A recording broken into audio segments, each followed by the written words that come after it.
नमस्कार, मैं स्वाति आपके अपने चैनल इंडियन माइथोलॉजिकल स्टोरीज में आपका स्वागत करती हूँ। आज मैं विष्णु पुराण के पहले भाग का 18वां अध्याय सुनाने जा रही हूँ।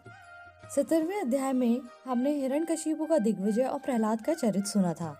इस अध्याय में प्रहलाद को मारने के लिए विष, शस्त्र और अग्नि आदि का प्रयोग एवं प्रहलाद कृत भगवत स्तुति सुनेंगे। श्री पराशर जी बोले, उनकी ऐसी चेष्टा देख दैत्यों ने दैत्यराज हिरण्यकशिपु से डरकर उससे सारा वृतांत कह सुनाया और उसने भी तुरंत अपने रसोइयों को बुलाकर कहा, अरे सुदगण, मेरा यह दुष्ट और दुर्मति पुत्र औरों को भी कुमार्ग का उपदेश देता है, अतः तुम शीघ्र ही इसे मार डालो। तुम उसे उसके बिना जाने समस्त खाद्य पदार्थों में हलाहल विष मिलाकर दो और किसी प्रकार का सोच विचार न कर उस पापी को मार डालो। श्री पराशर जी बोले, तब उन रसोइयों ने महात्मा प्रहलाद को जैसा कि उसके पिता ने आज्ञा दी थी उसी के अनुसार विष दे दिया। हे मैत्रेय, तब वे उस घोर हलाहल विष को भगवान नाम के उच्चारण से अभिमंत्रित कर अन्न के साथ खा गए तथा भगवान नाम के प्रभाव से निस्तेज हुए उस विष को खाकर उसे बिना किसी प्रकार के पचाकर स्वस्थ चित्त से स्थित रहे। उस महान विष को पचा हुआ देख रसोइयों ने भय से व्याकुल हो हिरण्यकशिपु के पास जाकर उसे प्रणाम करके कहा। सूतगण बोले, हे दैत्यराज, हमने आपकी आज्ञा से अत्यंत तीक्ष्ण विष उससे दिया था, तथापि आपके पुत्र प्रहलाद ने उसे अन्न के साथ पचा लिया। हिरण्यकशिपु बोला, हे पुरोहित गण, शीघ्रता करो, उसे नष्ट करने के लिए आप कृत्या उत्पन्न करो और देरी ना करो। श्री पराशर जी बोले, तब पुरोहितों ने अति विनीत प्रहलाद से उसके पास जाकर शांति पूर्वक कहा। पुरोहित बोले, हे आयुष्मान, तुम त्रिलोकी में विख्यात ब्रह्मा जी के कुल में उत्पन्न हुए हो और दैत्यराज हिरण्यकशिपु के पुत्र हो। तुम्हें देवता अनंत अथवा और किसी से क्या प्रयोजन है? तुम्हारे पिता तुम्हारे तथा संपूर्ण लोकों के आश्रय हैं और तुम भी ऐसे ही होगे। इसलिए तुम यह विपक्ष की स्तुति करना छोड़ दो। तुम्हारे पिता सब प्रकार प्रशंसनीय हैं और वे ही समस्त गुरुओं में परम गुरु हैं। प्रहलाद जी बोले, हे महाभागगण, यह ठीक ही है। इस संपूर्ण त्रिलोकी में भगवान मारीची का यह महान कुल अवश्य ही प्रशंसनीय है, इसमें कोई कुछ भी अन्यथा नहीं कह सकता। और मेरे पिताजी भी संपूर्ण जगत में बहुत बड़े पराक्रमी हैं, यह भी मैं जानता हूँ। यह बात भी बिल्कुल ठीक है, अन्यथा नहीं। और आपने जो कहा कि समस्त गुरुओं में पिता ही परम गुरु हैं, इसमें भी मुझे लेश मात्र संदेह नहीं है। पिताजी परम गुरु हैं और प्रयत्न पूर्वक पूजनीय भी हैं, इसमें कोई संदेह नहीं है। और मेरे चित्त में भी यही विचार स्थित है कि मैं उनका कोई अपराध नहीं करूँगा।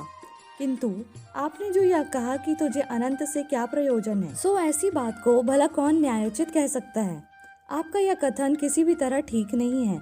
ऐसा कहकर वे उनका गौरव रखने के लिए चुप हो गए और फिर हंसकर कहने लगे, तुझे अनंत में क्या प्रयोजन है?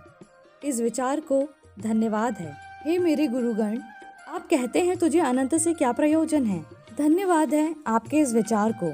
अच्छा, यदि आपको बुरा न लगे तो मुझे अनंत से जो प्रयोजन है सो सुनिए। धर्म, अर्थ, काम और मोक्ष, ये चार पुरुषार्थ कहे जाते हैं। ये चारों ही जिनसे सिद्ध होते हैं, उनसे क्या प्रयोजन है? आपके इस कथन को क्या कहा जाए? उन अनंत से ही दक्ष और मरीचि आदि तथा ऋषिश्वरों को धर्म, किन्हीं अन्य मुनीश्वरों को अर्थ एवं अन्य किन्हीं को काम की प्राप्ति हुई है। किन्हीं अन्य महापुरुषों ने ज्ञान, ध्यान और समाधि के द्वारा उन्हीं के तत्व को जानकर अपने संसार बंधन को काटकर मोक्षप्रद प्राप्त किया है। अतः संपत्ति, ऐश्वर्य, महात्म्य, ज्ञान, संतति और कर्म तथा मोक्ष, इन सबकी एकमात्र मूल श्री हरि की आराधना ही उपार्जनीय है।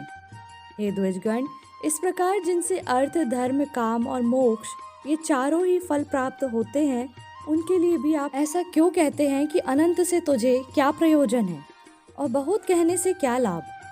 आप लोग तो मेरे गुरु हैं, उचित अनुचित सभी कुछ कह सकते हैं और मुझे तो विचार भी बहुत कम है। इस विषय में अधिक क्या कहा जाए? सबके अंतःकरणों में स्थित एकमात्र वे ही संसार के स्वामी तथा उनके रचयिता, पालक, संहारक हैं। वे ही भोक्ता हैं, भोज्य तथा वे ही एकमात्र जगदीश्वर हैं।